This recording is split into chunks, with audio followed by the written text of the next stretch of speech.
Hello friends, we entrepreneur में एक बार फिर से आपका स्वागत है।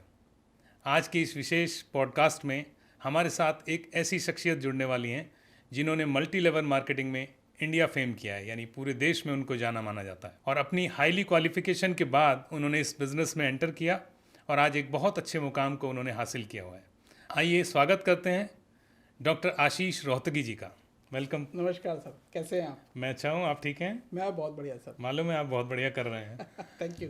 फ्रेंड्स, आज का ये पॉडकास्ट ऑब्वियसली बहुत खास होने वाला है क्योंकि डॉक्टर आशीष रोहतगी जी के बारे में आपको मैं बता दूं कि ये हाईली क्वालिफाइड हैं। इन्होंने LLB किया, MCOM किया, MBA किया और उसके बाद PhD किया। मतलब इतना सब करने की आपको क्या आवश्यकता क्या थी? सर जब किया ना तब समझ में आया उसके बाद कि इतना सब करने से पैसे नहीं आते। क्या बात है। अच्छा, तो आते किससे हैं उस पर मैं आता हूँ अभी। हाँ, फिर मैं उस पर आया। तो अपनी एजुकेशन के बाद आपने कॉरपोरेट्स को ज्वाइन किया और कई कम्युनिकेशन से रिलेटेड कंपनीज में आपने जॉब भी किया। उसके बाद अपना बिजनेस स्टार्ट किया और आज मल्टी लेवल मार्केटिंग में एक मुकाम को हासिल किए हुए हमारे बीच में मौजूद हैं। और बहुत सारे कॉरपोरेट्स के लिए आप कॉरपोरेट ट्रेनिंग भी समय समय पर देते रहते हैं। तो आइए बिना देर किए हुए उन्हीं से बात करते हैं और जानते हैं क्या आज वो खास लेके आने वाले हैं हमारे इस पॉडकास्ट में। अच्छा आशीष जी, मैं आपसे जानना चाहूँगा कि ये जो मल्टी लेवल मार्केटिंग है, जो बिज़नेस है, इसमें ये बाई चांस है आपके साथ या बाई चॉइस है?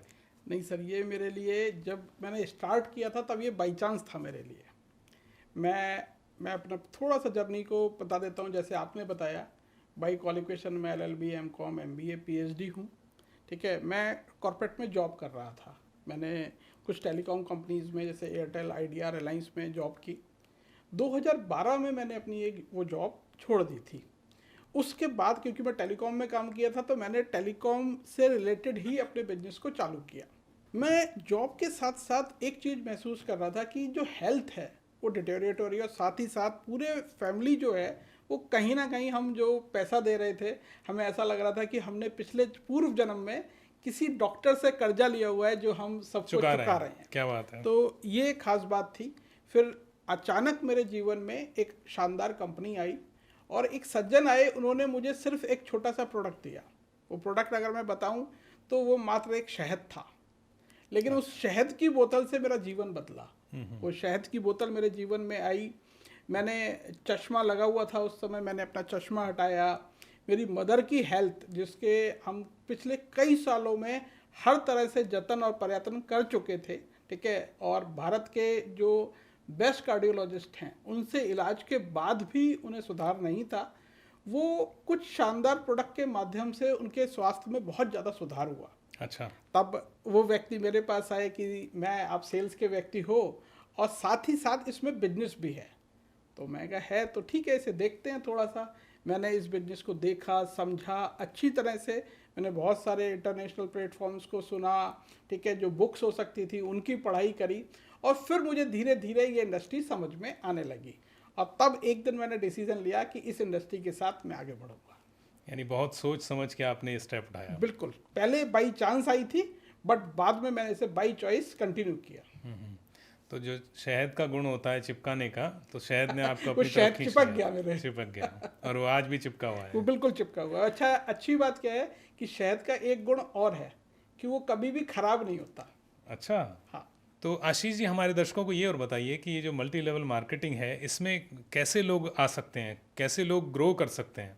मतलब कौन कौन लोग आ सकते हैं और वो कैसे ग्रो कर सकते हैं, थोड़ा सा बताइए। सर ये देखिए, ये एक बहुत यक्ष प्रश्न इसे मैं कहूँगा। ठीक है, एक तो इस इंडस्ट्री में जो भी व्यक्ति चाहता है, जिसके पास कुछ एक्स्ट्रा करने की हिम्मत है, जो चाहता है अपने काम के साथ करे या उसके अलावा कुछ ऐसा काम ढूंढ रहा है जहाँ पे वो शानदार परफॉर्मेंस देके अपने लिए एक बेहतर भविष्य की तलाश वो कर रहा है, तब वो इस काम में आ सकता है। कोई जैसे मान लीजिए एजुकेटेड हाउसवाइफ्स हैं, कई बार मैं फीमेल्स से मिलता हूँ जो अपने घर की जिम्मेदारियां संभालते हुए इस काम को करना चाहती हैं। तो अच्छा, मैं आपको बता दूं, मेरे साथ भी हैं और एक आंकड़ा है कि नेटवर्क मार्केटिंग में 70% जो है वो फीमेल सक्सेसफुल है। अच्छा। हाँ, ये तो इंटरेस्टिंग है वो। हाँ, इसके अलावा कोई स्मॉल बिजनेस ओनर्स जो हैं, जो अपने काम के साथ कुछ और करना चाहते हैं, उनके लिए वरदान है। इसके अलावा मैंने बोला जो कॉर्पोरेट एम्प्लॉयज़ हैं, अगर उनके पास कुछ समय है और वो चाहते हैं कि फिजिकली या डिजिटली इस काम को करना चाहें तो उनके लिए ये बहुत शानदार है। और फिर जो मैंने बोला कि ये प्रोफेशनल्स के लिए ये इंडस्ट्री वरदान है, ठीक है। या जो स्टूडेंट्स पढ़ चुके हैं और अब वो कुछ काम करना चाहते हैं तो यहाँ इस इंडस्ट्री को वो अपना सकते हैं। इस इंडस्ट्री की सबसे खास बात है कि यहाँ ये इंडस्ट्री आपको ट्रेनिंग देती है। तो ट्रेनिंग देने के बाद जो सबसे अच्छी ट्रेनिंग देती है वो सेल्स की देती है, ठीक है, नेटवर्क बिल्ड करने का देती है। तो आप ये देखेंगे कि इस इंडस्ट्री में जिसने काम किया है वो अपने जीवन में किसी भी एरिया में जाके सफल होता है, ठीक है। अगर हम बात करें, क्योंकि हम इंस्पायरेशन देते हैं, मोटिवेशन देते हैं, तो आप हिंदुस्तान के बड़े बड़े स्पीकर्स जो देखेंगे, मोटिवेशनल स्पीकर्स, आज जो ये रील बना रहे हैं, ज़्यादातर लोग जिनका कंटेंट आपको पसंद आ रहा है वो ज़्यादातर नेटवर्क मार्केटिंग से निकले हुए लोग हैं। अच्छा, मैं कुछ नाम लेना चाहूँगा। हाँ, Sandeep Maheshwari G network marketing का प्रोडक्ट है। Vivek Bindra G network marketing का है। Sonu Sharma G network marketing से आए हैं। हर्षवर्धन जी बहुत बड़े नाम हैं। अगर आप देखेंगे कि वो लोग जो मेहनत करके आगे बढ़ने पे जोर दे रहे हैं वो नेटवर्क मार्केटिंग से निकले हुए लोग होते हैं। अच्छा, मल्टी लेवल मार्केटिंग तो ठीक है, लेकिन ये ट्रेनिंग सेशन और ये कॉर्पोरेट ट्रेनिंग ये कैसे आया? सर, मल्टी लेवल मार्केटिंग में ना आप ये मान के चलिए कि ये इनबिल्ट फीचर आता है, क्योंकि कहीं ना कहीं हमें लोगों को सिखाना समझाना पड़ता है, तो उसके माध्यम से ट्रेनिंग्स करने की आदत पड़ जाती है जी। तो वो साथ ही साथ सब चलता चला गया। मैं ट्रेनिंग्स अपनी टीम को भी दे रहा था, फिर मेरे पास कुछ स्कूल्स के सेशन आए, कॉर्पोरेट ट्रेनिंग्स आई, तो मैंने कहा कि ठीक है कर लेते हैं इसे, और मैंने करा तो मुझे अच्छा एक्सपीरियंस आया, अच्छा रिस्पॉन्स आया, तो वो भी मेरा साथ साथ कंटिन्यू है। पीएचडी किस में किया आपने? मेरी पीएचडी थी कॉमर्स में। कॉमर्स में मैनेजमेंट आता है, उसमें मार्केटिंग, और मेरा जो टॉपिक था वो रिटेल था। क्या? रिटेल का टॉपिक था, ऑर्गेनाइज रिटेल का। ऑर्गेनाइज, ठीक है। तो network marketing is also part of organise retail. तो मेरे जीवन में ये दोनों तरह से आया। तो मैं देख रहा हूँ जैसे आपने, आपकी जो क्वालिफिकेशन है वो, उसके बाद आपने जो जॉब किया वो, और उसके बाद जो आपने बिजनेस अडॉप्ट किया और आज जो आप कर रहे हैं, सारा मिला के कम्युनिकेशन के अराउंड आपकी लाइफ है। जी बिल्कुल। ये कैसे, मतलब ऐसा तो हमने नहीं देखा हमारी एज में, तो कभी कुछ कर लिया फिर कुछ कर लिया और फिर जॉब कहीं और कर रहे हैं। सर, कई बार ऐसा होता है कि God's planning is better than your planning. मैं जब पीएचडी कर रहा था तो मेरी पीएचडी कॉमर्स में है। कॉमर्स में मैनेजमेंट आता है, मैनेजमेंट में मार्केटिंग। मेरा जो टॉपिक था पर्टिकुलर वो ऑर्गेनाइज रिटेल पे था। बहुत खूब। और नेटवर्क मार्केटिंग जो है वो ऑर्गेनाइज रिटेल का एक हिस्सा है। बिल्कुल। तो जब मैं पढ़ाई कर रहा था और उसी समय मेरे जीवन में ये नेटवर्क मार्केटिंग आई थी, तो मुझे ऐसा लगा कि शायद ये विधि ने मेरे लिए विधान रचा है और मुझे इस पर सिर्फ काम करना है। तो मुझे काम दिया गया है, ठीक है। अब किसने दिया ये तो मैं नहीं जानता, लेकिन मैं अपने पूरी तरह से, पूरी ताकत के साथ इसे कर रहा हूँ। तो जो जॉब असाइन है आपको, उसको आप पूरी शिद्दत के साथ कर रहे हैं। यस। मतलब मैं जितना समझता हूँ मल्टी लेवल मार्केटिंग को, उसमें विदाउट एनी इन्वेस्टमेंट ये बिजनेस है, ऐसा मैंने सुना है। तो इसके बारे में क्या कहना है आपका? ये कैसे बिजनेस होता है जो विदाउट इन्वेस्टमेंट पॉसिबल है? ये सर बहुत अच्छा क्वेश्चन है और मेरे ख्याल में इसका आंसर आज हर किसी को सुनना चाहिए। देखिए, नेटवर्क मार्केटिंग एक ऑर्गेनाइज रिटेल का पूरा हिस्सा है जो बहुत ज़्यादा, अब बिजनेस का मतलब क्या है? बिजनेस का मतलब है कि एक आपने कुछ इन्वेस्टमेंट किया, जो नॉर्मल हम ट्रेडिशनल बिजनेस समझते हैं। आपने इन्वेस्टमेंट किया, फिर आपने टाइम लगाया, एफर्ट लगाया, और उसके बाद रिजल्ट आते हैं। और साथ ही साथ कहीं ना कहीं एक बड़ा कैपिटल इन्वेस्टमेंट लगता है। नेटवर्क मार्केटिंग बिजनेस में सबसे पहले तो आपका कैपिटल इन्वेस्टमेंट नहीं लगता, ठीक है, कोई मेजर इन्वेस्टमेंट नहीं लगता। लेकिन लगता क्या है? लगता है टाइम और एफर्ट। वो टाइम और एफर्ट आपको रिजल्ट देते हैं। ये बेसिकली कॉन्सेप्ट जो है, इसमें 3 मुख्य काम हैं। एक है सेल्स, पर्सनल सेल्स करनी पड़ती है, वो आदमी को किसी भी बिजनेस में पर्सनल सेल करनी पड़ती है। फिर जो कॉन्सेप्ट हमारा है वो है टीम वर्क। तो अब अगर मैं बिजनेसमैन हूं तो मैं अपने लिए टीम खुद से एम्प्लॉयमेंट उन्हें देता हूं, पर यहाँ पे उस एम्प्लॉयमेंट तो मैं दे रहा हूँ नेटवर्क मार्केटिंग में, बट उसकी पेमेंट जो है वो उन्हें अपनी परफॉर्मेंस के बेसिस पे निकालनी है। हाँ, वो उन्हें परफॉर्मेंस के बेसिस पे निकालनी है, और वो पेमेंट जो है वो ऑर्गेनाइजेशन से आएगी। राइट। वो मेरी जेब से नहीं जा रही। तो बेसिकली सेल्स और टीम वर्क का कॉम्बिनेशन है नेटवर्क मार्केटिंग। साथ ही साथ ये देखिए, यहाँ पे जो है, जब मैंने बोला परफॉर्मेंस बेस्ड है, तो इसकी कोई लिमिट नहीं है। जो आदमी अपनी मेहनत के हिसाब से जिस भी इनकम को लेना चाहता है वो इसमें अर्न कर सकता है। फॉर एग्जाम्पल, अगर एक व्यक्ति कोई जॉब कर रहा है, उसके पास एक पर्टिकुलर क्वालिफिकेशन है और पर्टिकुलर एक्सपीरियंस है, तो आप ये देखेंगे सभी लोगों का लगभग जो पेमेंट आता है वो थोड़ा बहुत ऊपर नीचे आता है, बराबर आता है। बट यहाँ पे अगर वो व्यक्ति ज़्यादा परफॉर्म कर सकता है, ज़्यादा काम कर सकता है, ज़्यादा रिजल्ट ड्राइव कर सकता है, तो उसे पेमेंट ज़्यादा आता है, उसकी इनकम ज़्यादा हो सकती है। इसमें क्वालिफिकेशन या एजुकेशन का कोई बहुत रोल नहीं है? सर ये बात सही भी है और गलत भी है कि लीगली यहाँ पे क्वालिफिकेशन और एजुकेशन की ज़रूरत नहीं है। पर देखिए, कॉन्सेप्ट को समझने के लिए, सही तरीके से समझने के लिए और समझाने के लिए बेसिक क्वालिफिकेशन का मैं मानता हूँ कि होना ही चाहिए। ठीक है, कोई भी व्यक्ति जब यहाँ पे आता है तो वो ट्रेनिंग लेता है, प्रॉपर समझता है, तो उसमें उसकी क्वालिफिकेशन एक मेजर जो रोल है वो प्ले करती है। मैं हमेशा ये बोलता हूँ, ये इंडस्ट्री पढ़े लिखे लोगों के लिए, प्रोफेशनल्स के लिए वरदान है। अच्छा। हाँ बिल्कुल। अगर कोई ये सोचता है कि मैं इतनी पढ़ाई के बाद भी बंधा हुआ महसूस कर रहा हूँ, तो उस व्यक्ति के लिए इंडस्ट्री जो है वो वरदान सिद्ध होगी। अच्छा, जैसे इतनी सारी कंपनियां मार्केट में हैं, तो इसके बारे में आप कैसे, मतलब एक आम आदमी कैसे सेलेक्ट करे कि कौन सी कंपनी अच्छी है? मतलब हम जैसे व्यक्ति जो नॉर्मल, जो इस लाइन के नहीं हैं, वो तो कंफ्यूज ही हो जाएंगे कि कौन सी कंपनी ज्वाइन करें, क्या करें, क्योंकि सब मशरूमिंग जैसा हुआ है। और ऐसा लग रहा है, कई बार डर भी लगता है कि इनसे बात करें या ना करें, क्योंकि ये तो मल्टी लेवल के लोग हैं। जी सर, ये क्वेश्चन आपने ना मतलब ऐसा पूछा है कि मुझे लगता है आज हिंदुस्तान के हर व्यक्ति को इसका उत्तर सुनना चाहिए, समझना चाहिए। ठीक है, जैसे मैंने अभी आपसे बोला कि network marketing is way of supply chain management. कोई भी रास्ता जो है वो निर्धारित नहीं करता कि मंजिल क्या है या उस पर चल रहा है जो वो किस तरह से जा सकता है। तो आपने बोला कि कंपनी सेलेक्ट कैसे करें, तो कंपनी सेलेक्ट करने का बहुत आसान तरीका है कि आप ये देखिए वो कंपनी बेच क्या रही है। हमारे यहाँ प्रोडक्ट के साथ अपॉर्चुनिटी भी आती है कि अगर वो व्यक्ति चाहे तो व्यापार भी कर सकता है। यहाँ पे 3 बिजनेस मॉडल हैं। पहला है कस्टमर मॉडल, दूसरा है रिटेलर मॉडल, तीसरा है बिजनेस मॉडल। अगर कोई कंपनी सिर्फ और सिर्फ बिजनेस मॉडल को प्रमोट कर रही है तो कहीं ना कहीं गलत है। तो जैसे ही आप इस चीज़ का आकलन करेंगे कि भाई ये कंपनी बेच क्या रही है और क्या जो जिस रेट पे बेच रही है वो मार्केट से अच्छा है, बुरा है या वैल्यू फॉर मनी है, इस नज़रिए से अगर आप देखेंगे तो आप कंपनी को बहुत आसानी से पहचान लेंगे। ये बिजनेस मॉडल जो आपने बताया, यानी प्रोडक्ट के अलावा, और मैंने सुना अभी तक प्रोडक्ट ही होते हैं, बिजनेस मॉडल क्या है? बिजनेस मॉडल देखिए सर, यहाँ पे 4 मुख्य काम होते हैं। पहला काम होता है सेल्स। क्या लोग पूछते हैं क्या हमें सेल्स करनी पड़ेगी, तो मेरा जवाब है हाँ। अच्छा। दूसरा काम, किसी भी कॉर्पोरेट में, किसी भी ऑर्गेनाइजेशन में कैसे ग्रोथ होती है। एक व्यक्ति अगर सेल्स करता है, वो एज ए एग्जीक्यूटिव ज्वाइन कर रहा है, और जब वो सेल्स करना सीख जाता है तो उसका प्रमोशन होता है। उसे प्रमोशन करके होके क्या करना होता है, उसे कुछ लोगों को सिखाना पड़ता है, जो काम उसने किया है वो नए लोगों को सिखा दे। और कई बार ऐसा भी होता है वो अपनी टीम खुद रिक्रूट करता है। तो यहाँ दूसरा काम होता है रिक्रूटमेंट।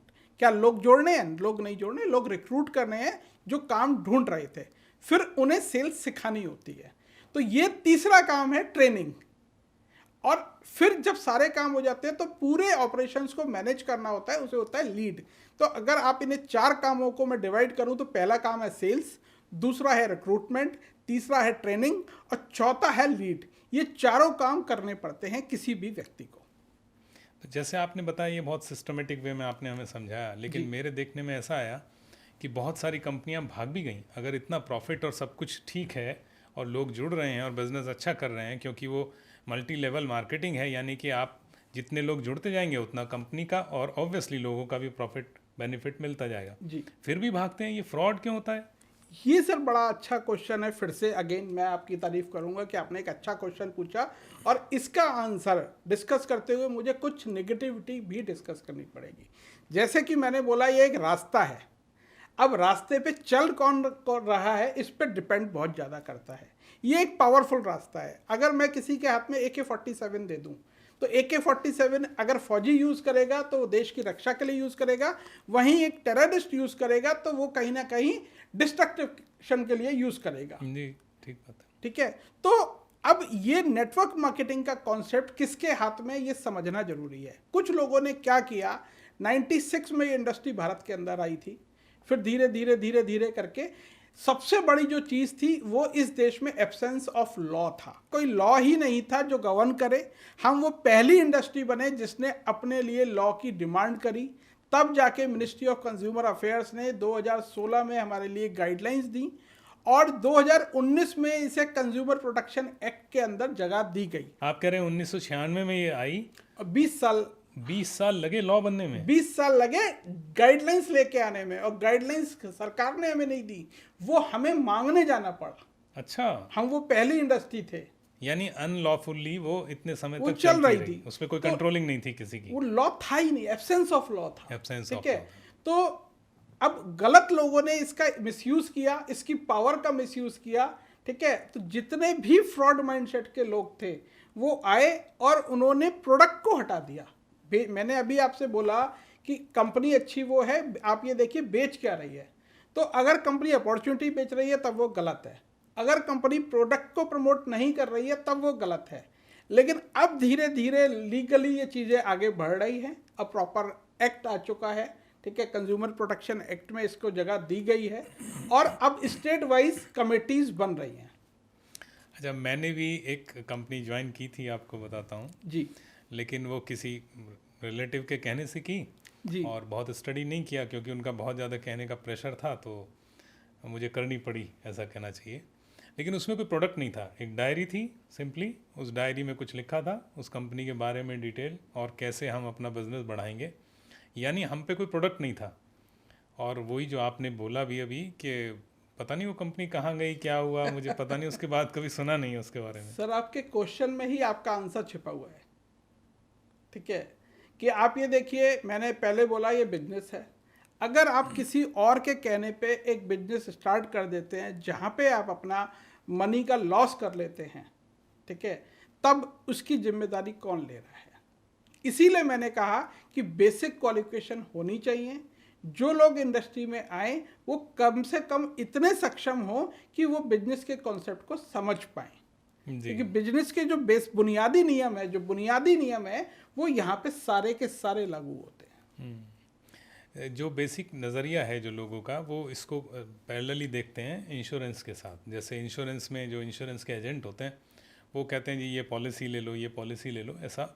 और वैसे भी कहा जाता है कि आग्रह की विषय वस्तु है।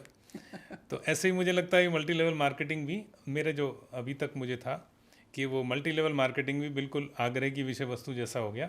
और हर कोई मतलब जो भी संपर्क में आता था वो कहता था कि आप इसको ले लीजिए, प्लान बहुत अच्छा है, इसको लेने से ये हो जाएगा, वो हो जाएगा। अब माइंडसेट वो वाला है नहीं, लेकिन वो सेल कर देते हैं, यानी अपने रिलेटिव को, नोन को, किसी को, और वो ले लेते हैं कई बार। फिर वो उस अकॉर्डिंग ग्रो नहीं कर पाते। और यही रीज़न मुझे लगता है, आपकी बातचीत से भी और समझ आया कि हो सकता है यही रीज़न जो सक्सेस है उसका रेशो कम करता है। बाकी आप बताएं। यहाँ पर जो है हम FMCG में डील करते हैं। अगर आप ध्यान से देखें तो आज बड़े बड़े नाम, चाहे वो टाटा हो, ठीक है, टाटा का टाटा नमक भी आता है, टाटा संपन्न के नाम से भी प्रोडक्ट आते हैं। अगर अंबानी जी की बात करें तो वो भी जियो मार्ट लेके आ चुके हैं। अडानी की बात करें तो उनका फॉर्च्यून रिफाइंड आता है। ठीक है, इसके अलावा भी जो देश के बड़े बड़े बिजनेसमैन हैं, बिजनेस टाइकून हैं, वो FMCG में डील कर रहे हैं। अब नेटवर्क मार्केटिंग की जो दुनिया में भी शुरुआत हुई थी वो इसलिए हुई थी कि यहाँ पे कुछ प्रीमियम प्रोडक्ट हों जिनके बारे में लोगों को एजुकेट करना जरूरी है, बेसिक एजुकेशन जरूरी है जी। अब मैं आपको कुछ एग्जांपल देता हूँ कि ट्रेडिशनल और नेटवर्क मार्केटिंग में नेटवर्क मार्केटिंग अच्छा है बुरा है, ये आप डिसाइड करके बताइएगा। कि देखिए, दो तरह से बिजनेस होता है। एक होता है बिजनेस कैपिटलिस्ट वाला बिजनेस, जहाँ पे जो बिजनेस का मकसद होता है या गोल होता है वो सिर्फ पैसा कमाना होता है जी। तो अगर आप ये बोलें टमाटो सॉस में टमाटो नहीं होता, ठीक है, जो हम ऑयल लगाते हैं उसमें क्या होता है, उसमें LLP, अगर आप पीछे पलट के देखें तो उसमें लिखा होता है LLP, light liquid paraffin, Hindi में बोले तो मिट्टी का तेल। अच्छा। ठीक है, जितनी आइसक्रीम्स हम खाते हैं उसमें कहीं दूध नहीं होता, पाम ऑयल होता है। तो ये आपको बता कोई नहीं रहा। नेटवर्क मार्केटिंग की शुरुआत इसलिए हुई थी, एक व्यक्ति आपके पास एक प्रोडक्ट लेके आया, उसके बारे में वो आपको डिटेल जानकारी दे रहा है, वो आपको ये बता रहा है कि इस प्रोडक्ट में ये इंग्रेडिएंट हैं, ये पढ़ना समझना जरूरी है। और आज 2024 में इस बात का बहुत ज़्यादा महत्व बढ़ चुका है कि हम क्या खा रहे हैं, क्यों खा रहे हैं, कैसे खा रहे हैं, ये समझना जरूरी है। आज इस देश में जो मैं बोलता हूँ पढ़ाई लिखाई लोग करते हैं तो दो मकसद से करते हैं, एक शादी करने के लिए और एक नौकरी करने के लिए जी। लेकिन वो विवेक का इस्तेमाल नहीं करते जो कि बहुत ज़रूरी है। और वहाँ पे ज़रूरी है नेटवर्क मार्केटिंग का यूज़। एक व्यक्ति आपके पास आके बता रहा है कि इस प्रोडक्ट में ये पड़ा है, और दूसरी जगह आप सिर्फ एक सेलिब्रिटी के कहने से एक प्रोडक्ट खरीद रहे हैं, एंडोर्समेंट से। एंडोर्समेंट से। अब वो सेलिब्रिटी तो आपको पता है कि पैसा लेके गुटखा भी बेचेगा, जी। वो सेलिब्रिटी जो है वो पैसा लेके जुआ खेलना भी सिखाएगा। जितने भी ये गेम्स चल रहे हैं आप जानते हैं सभी में ऑनलाइन, बड़े-बड़े आज celebrity सारे बड़े सेलिब्रिटी, चाहे वो फिल्म स्टार हो चाहे वो स्पोर्ट्स पर्सन हो, वो जुए को प्रमोट कर रहे हैं। जी जी। उसमें एक मेरे जैसा आदमी मान लीजिए हल्दी लेके आता है और ये कहता है ये हल्दी आपके लिए अच्छी है। और आज अगर हम बात करें कि भाई इस 2024 में क्लिनिकल स्टडी है कि हल्दी से सेकंड स्टेज का कैंसर दूर हुआ है। अब हल्दी से नहीं हुआ, वो करक्यूमिन से हुआ है, वो मॉलिक्यूल जो करक्यूमिन में पाया जाता है। लेकिन अगर मैं आपका मित्र हूं और आपको आपके घर पे आके बता रहा हूं तब एक हल्दी दे रहा हूं, तब ज़्यादा अच्छा है। ये जो बाजार से आप केमिकल वाली हल्दी, खराब हल्दी लेके आ रहे हैं, वो ज़्यादा अच्छा है। तो इस चीज़ को जब समझ के काम करेंगे, नेटवर्क मार्केटिंग की शुरुआत इसलिए हुई थी कि आपका वो रिलायबल पर्सन आपके पास आए, आपको प्रोडक्ट के बारे में कुछ जानकारी दे और एक अच्छा प्रोडक्ट आपको दे के जाए, एक अच्छा FMCG का प्रोडक्ट आपको आपके साथ शेयर करे, क्योंकि उसके पास उसके यूसेज का अपना खुद का एक्सपीरियंस है। यानी टीवी में जो ऐड देखते हैं हम, पोस्टर में बड़े बड़े बिलबोर्ड्स पे देखते हैं और कुछ भी खरीदना है और वो जाके शॉप में मिल रहा है, सामने रखा हुआ है और उसको ले आते हैं देख के इम्प्रेस होके। ठंडा मतलब कोई सा भी कोला नहीं है, वो ये नहीं बता रहा कि उस कोला में 32 चम्मच जो है वो चीनी भरी हुई है, और केमिकल्स भी ऑब्वियसली बहुत ज़्यादा। आशीष जी, मैंने सुना है आप किसी मिशन पे काम कर रहे हैं। जी सर, मैं एक ऑर्गेनाइजेशन है वो काम कर रही है मिशन केमिकल फ्री पे। क्या बात है, केमिकल फ्री? हाँ, मिशन केमिकल फ्री। देखिए आज के युग में समझना होगा कि केमिकल हमारे जीवन में बहुत ज़्यादा जो नेगेटिव इम्पैक्ट है वो डाल रहे हैं। आज अगर आप बात करें तो हमारे हवा में केमिकल है, पानी में केमिकल है, ठीक है, जो हम खा रहे हैं वो सब केमिकल है। फिर उसके बाद हम जो डेली प्रोडक्ट इस्तेमाल करते हैं उसमें हम केमिकल खरीद के लाते हैं। एग्जाम्पल देता हूँ कि आज की डेट में अगर आप गूगल पे डालेंगे harmful chemical in A toothpaste, ठीक है, तो आपको कुछ ऐसे केमिकल्स के नाम आएंगे जो कैंसरस होते हैं। अच्छा, फिर भी वो हमारे टूथपेस्ट में है? फिर भी आप अगर डॉक्टर का सुझाया नंबर 1 ब्रांड देखेंगे और उसके पीछे पढ़ेंगे कि कौन कौन से केमिकल हैं, तो मैं आपको विश्वास दिलाता हूँ वो सारे के सारे उसमें होंगे। अच्छा। तो ऐसे में हम जो है, हम मान लीजिए आपको टूथपेस्ट देते हैं उसी रेट में और विदाउट केमिकल्स देते हैं जो नेचुरल इंग्रेडिएंट्स से बना हुआ है। तो मेरी कंपनी में हम यही काम करते हैं। हम उस रेट में, जिस रेट में लोग केमिकल वाले प्रोडक्ट खरीद के ला रहे हैं, हम बिना केमिकल वाले प्रोडक्ट लोगों को देते हैं। अरे ये तो बहुत अच्छा है जी। तो बाकी इसके अलावा जैसे मैंने अभी बात करा, हमारे पास सर्टिफाइड ऑर्गेनिक स्पाइसेस हैं, इसके बारे में थोड़ी सी बात स्पाइसेस में भी आप डील करते हैं? बिल्कुल। हम तो, कोई हमें बोलता है आप हल्दी बेचते हो, धनिया बेचते हो, हमने कहा बिल्कुल बेचते हैं। क्योंकि देखिए ये हमारी भारतीय परंपरा से जुड़ा है। हम न्यूट्रिशन में डील करते हैं तो सबसे पुराना न्यूट्रिशन जो 6000 साल पहले या 5500 साल पहले सुश्रुत संहिता में लिखा हुआ था, वो न्यूट्रिशन स्पाइसेस हैं जो हमें पढ़ाया गया कि इस देश को किसने खोजा था? वास्को डी गामा ने, है ना। वो 1498 में आया था, उसने भारत को नहीं खोजा था।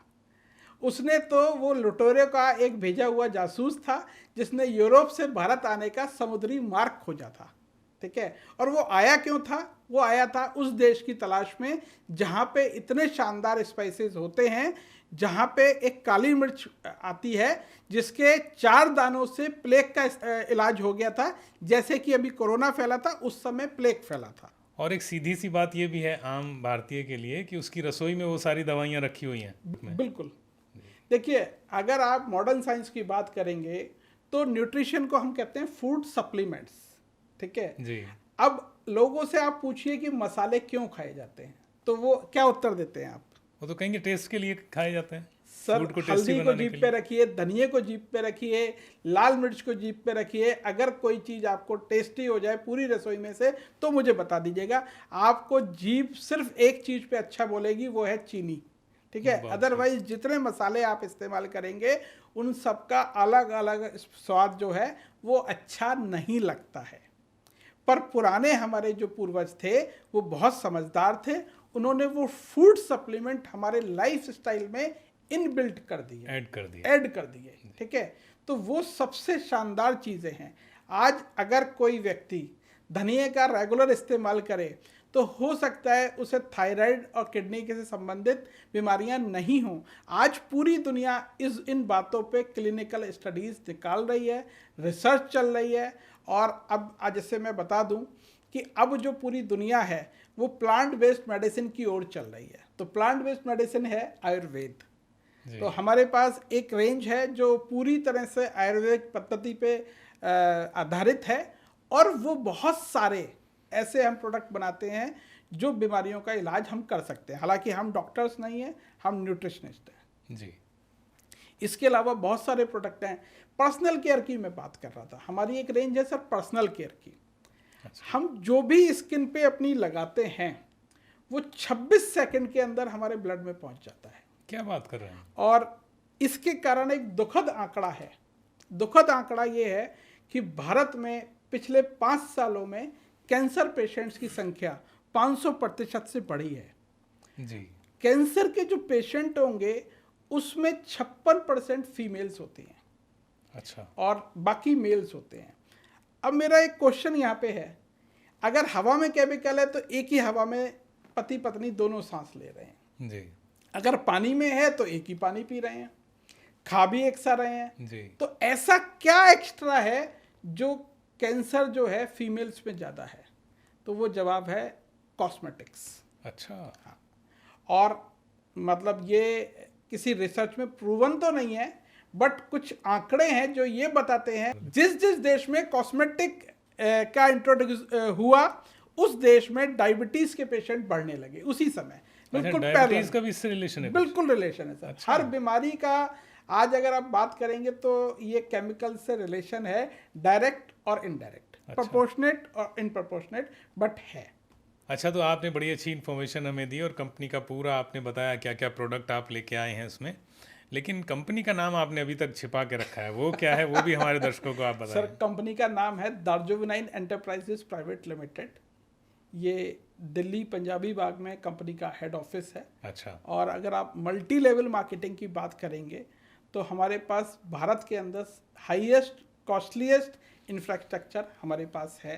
अच्छा। ठीक है, कंपनी के पास करीब 250 से ज़्यादा प्रोडक्ट हैं जो 100% सर्टिफाइड ऑर्गेनिक हैं, मेड फ्रॉम नेचुरल इंग्रेडिएंट्स हैं और केमिकल फ्री हैं। ठीक है, हमारे पास मल्टीपल रेंज है। फॉर एग्जांपल हमारी एक रेंज है जो बॉडी बिल्डर्स पसंद करते हैं। अच्छा। हाँ, क्योंकि बॉडी बिल्डर कौन है? वो लोग जो हेल्थ के लिए सबसे ज़्यादा कॉन्शियस हैं। लेकिन फिर यहाँ पे भी दुर्भाग्य है कि ये जो लोग हेल्थ के लिए सबसे ज़्यादा कॉन्शियस हैं उन्हें नकली, मिलावटी और घटिया न्यूट्रिशन दिया जा रहा है। तो हम जो प्रोडक्ट देते हैं वो शानदार हैं, रिजल्ट ओरिएंटेड हैं और इंडियन गट के हिसाब से रिसर्च हैं। यानी आपने हर सेगमेंट के लिए अपने प्रोडक्ट बनाए हुए हैं? बिल्कुल, 250 से ज़्यादा प्रोडक्ट हमारे पास बहुत है। अच्छा है। अच्छा, मल्टी लेवल मार्केटिंग में तो बिजनेस प्लान होते हैं जी।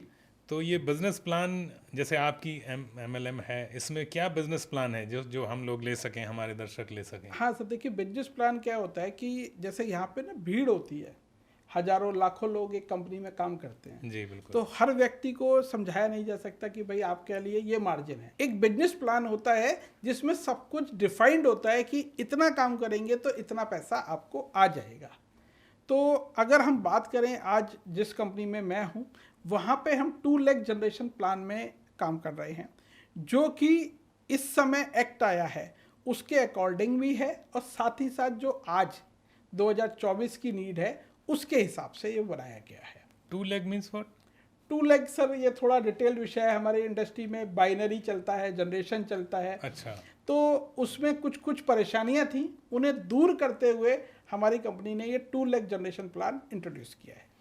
अच्छा, तो यानी हम जो चलते हैं वो 2 लाख पे चलते हैं, लेकिन अगर आपको MLM में चलना है तो आशीष जी से बात करें जी, कि 2 लाख कैसे 2 आगे लाख बढ़ेंगे। जनरेशन प्लान में कैसे काम किया जाता है। बहुत अच्छा है।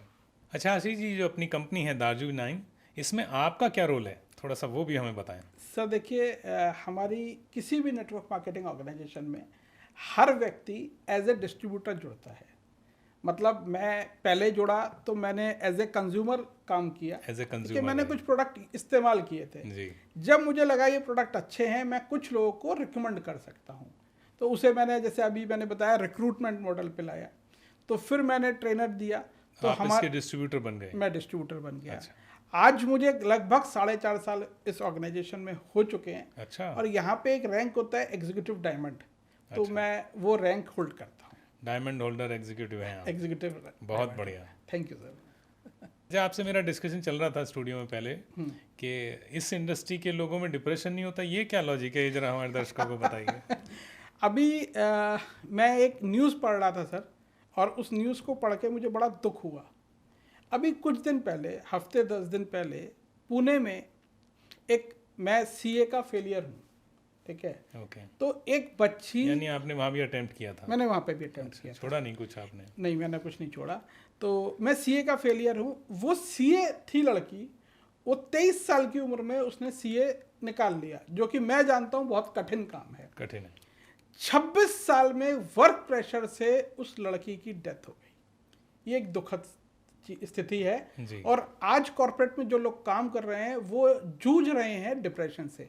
इसके अलावा आप किसी भी इंडस्ट्री में लोगों को देखेंगे वो डिप्रेशन का शिकार हैं। जैसे मैं कुछ नाम लेना चाहूँगा, दीपिका पादुकोण को मैंने एक बार सुना था, ठीक है, वो डिप्रेशन की शिकार हुई थी, ठीक है। जी। और उस समय हुई थी जब वो अपने कैरियर के पीक पे थी। इस इंडस्ट्री की खास बात यह है कि ये ना जीवन से लड़ना बहुत आसानी से सिखा देती है।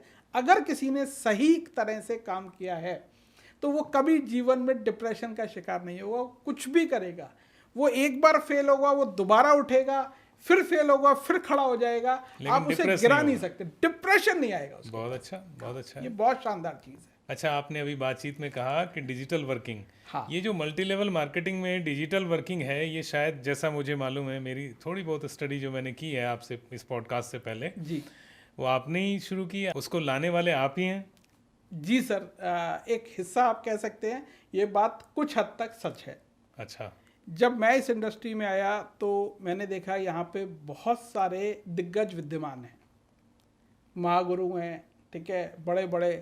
अब मैंने ये देखा कि भाई ये ऐसी इंडस्ट्री, इतनी बड़े लोग हैं, मैं कैसे compete करूं। तो मैंने क्या किया, मैंने इस इंडस्ट्री को ढंग से समझा। पहले मैंने ये देखा कि एक तो ये इंडस्ट्री आज कैसे काम कर रही है और कुछ ऐसा क्या है जो ये भविष्य में काम करेगी।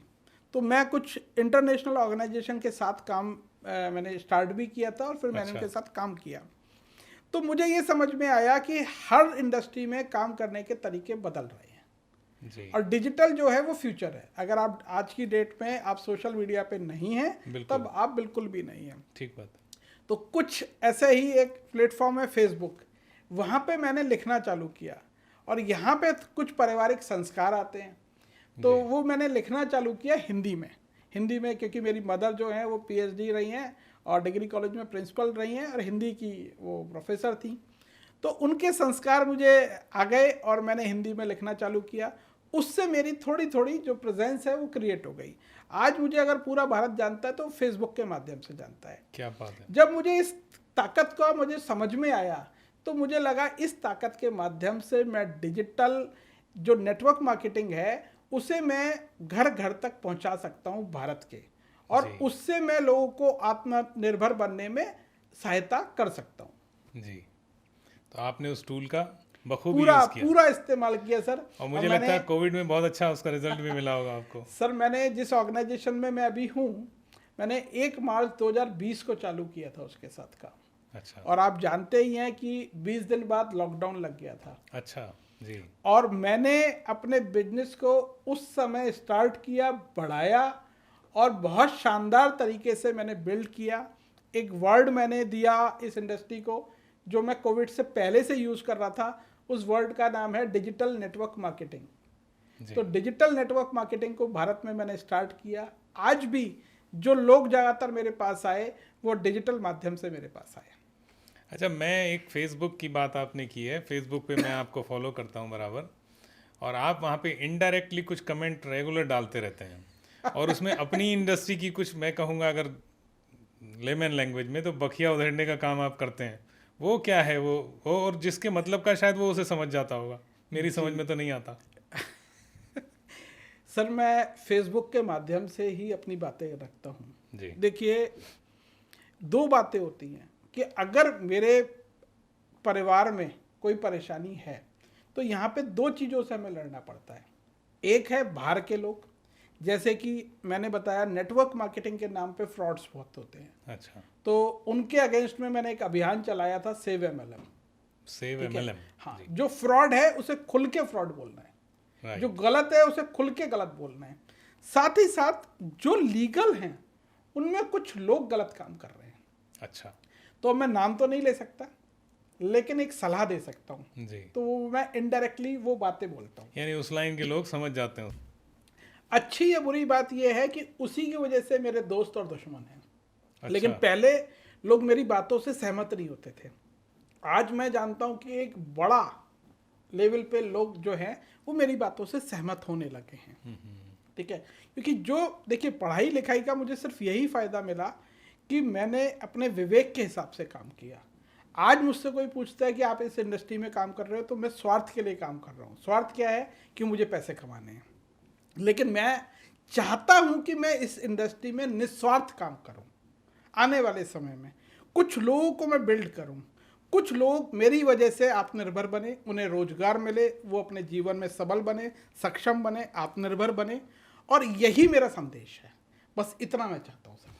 केमिकल फ्री अपने अभियान के माध्यम से आप जो जनता की सेवा कर रहे हैं वो भी मुझे लगता है एक बहुत बड़ा सेवा का काम है, और भविष्य में आपकी जो योजनाएं हैं उसको सुनकर हमें बहुत अच्छा लग रहा है।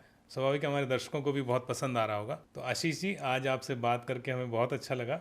आज हमारे समय की मर्यादा है, ये पॉडकास्ट तो हमें यहीं ब्रेक देना पड़ेगा इसको, लेकिन फिर कभी बैठेंगे, कुछ और मुद्दों पे बातचीत आपसे करेंगे। आपका बहुत बहुत धन्यवाद। धन्यवाद, नमस्कार। तो दर्शकों, आज के इस पॉडकास्ट में आपने देखा आशीष रोहतगी जी के साथ हमारी बहुत अच्छी वार्तालाप रही। उन्होंने सारे मल्टी लेवल मार्केटिंग के पहलुओं को हमारे सामने रखा। सही देखें, सही चुनें, ऐसा संदेश उन्होंने दिया। आज के इस पॉडकास्ट को यहीं विराम देते हैं, फिर मिलेंगे किसी और शख्सियत के साथ। तब तक के लिए आप अपना ख्याल रखिए। धन्यवाद।